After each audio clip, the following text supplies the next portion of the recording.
जय श्री कृष्णा।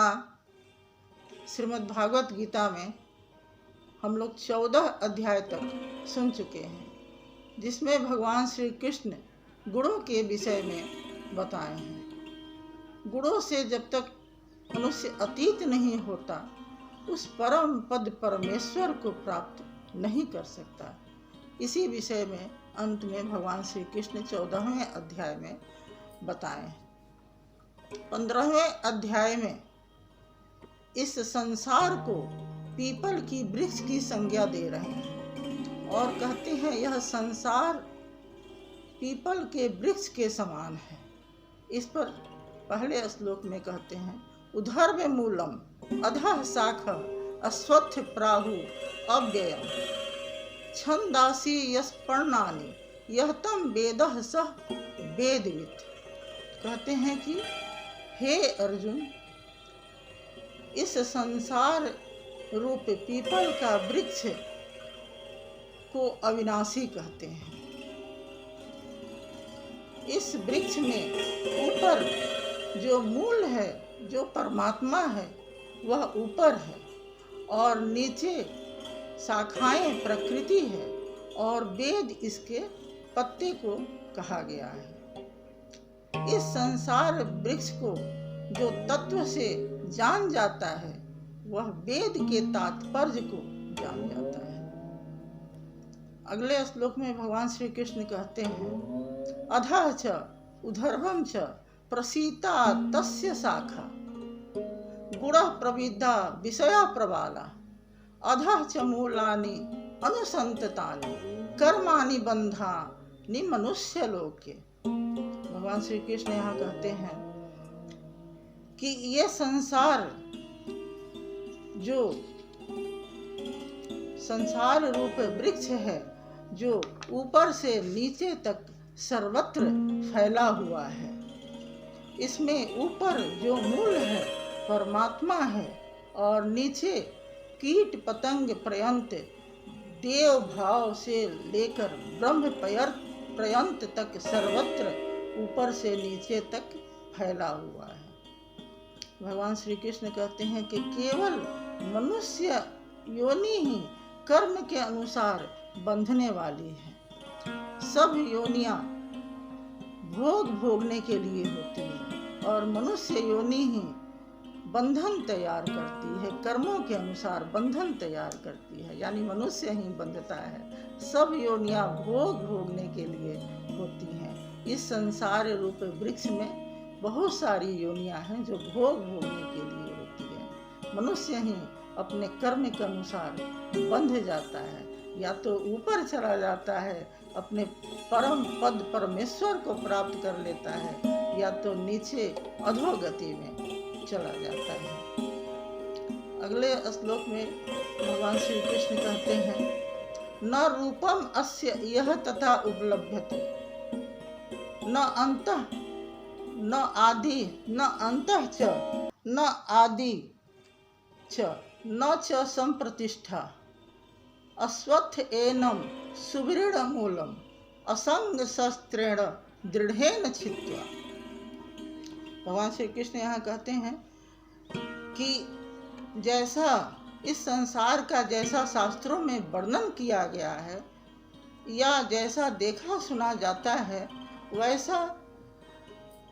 वैसा तत्व ज्ञान जानने के पश्चात नहीं पाया जाता है। इसका न आदि है न अंत है, अर्थात इसकी परंपरा कब से चली आ रही है पता नहीं है और कब तक चलेगी यह भी पता नहीं है। इसलिए ऐसा समझकर कहते हैं भगवान श्री कृष्ण कि ऐसा इसकी अच्छी प्रकार स्थिति भी नहीं है, इसकी अच्छी प्रकार स्थिति भी नहीं है। इसलिए ऐसा समझकर मनुष्य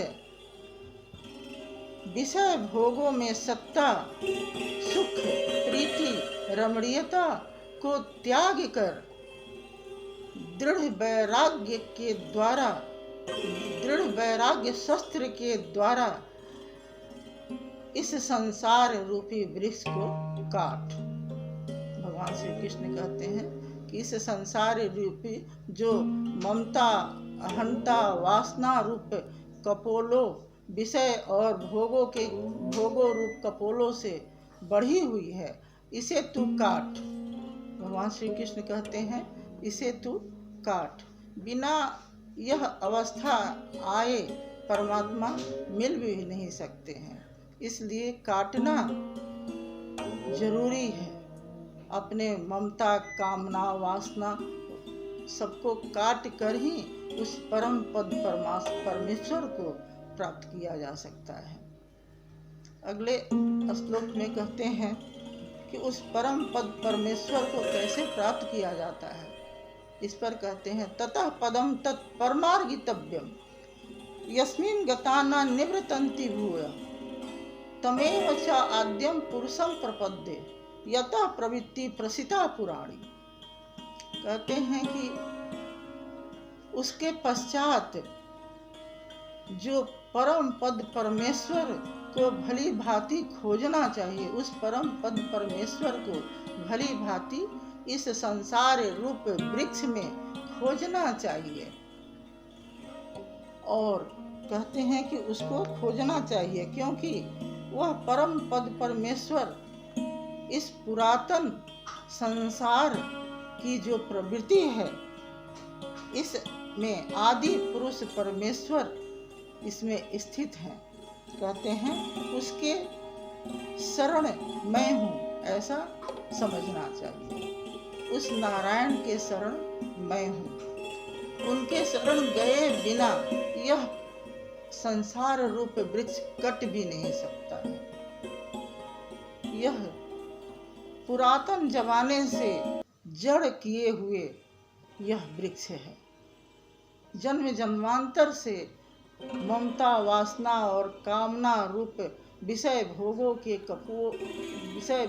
रूप में यह मनुष्य के साथ चले आ रहा है। तभी तो मनुष्य अपने को प्राप्त नहीं कर पाता है, बस जन्म मृत्यु में फंसा रहता है। इसको काटने के बाद ही पश्चात ही परम पद परमेश्वर को प्राप्त किया जा सकता है।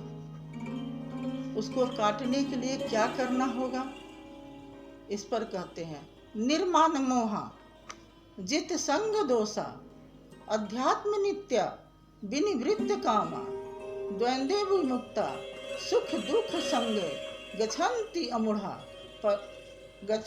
अमूढ़ा पद्मम अव्ययम तत्। भगवान श्री कृष्ण कहते हैं मान मोह को नष्ट कर, जो ममता से तुम फैला कर रखा है इसे नष्ट कर। जित संग दोषा आसक्त रहित दोष को जीत। अध्यात्म नित्या उस परमेश्वर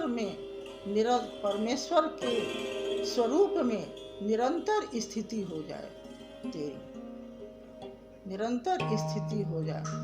विनिवृत्त कामा संपूर्ण कामनाओं को नष्ट कर दे।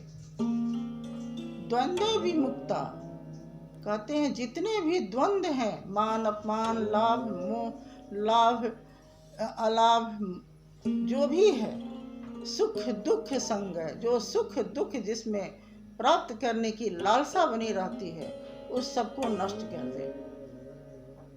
तब जाकर के उस परम पद परमेश्वर को प्राप्त कर सकता है।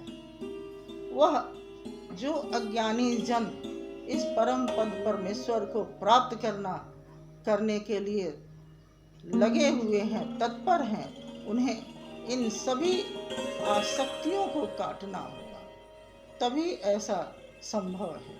भगवान श्री कृष्ण यहाँ कहते हैं यह अवस्था तभी आएगी जब तक आसक्त रहित न हो जाए, हम मान मोह नष्ट न कर दें, कामनाओं से अपने आप को मुक्त न कर दें, तब तक ये अवस्था नहीं आ सकती है। और मनुष्य योनि ही बंधन का कारण है, कर्म बंधन में यही बंधती है, और मनुष्य ही यह लक्ष्य प्राप्त कर सकता है। सभी योनियां भोगने के लिए होती हैं, इसलिए मनुष्य सदा तत्पर रहे, अपने आप को हमेशा निर्देश करते रहे कि मुझे अपने स्वरूप को प्राप्त करना है। इसके लिए भगवान श्री कृष्ण गीता में उपदेश दे रहे हैं। हरि ओम तत्सत, हरि ओम तत्सत।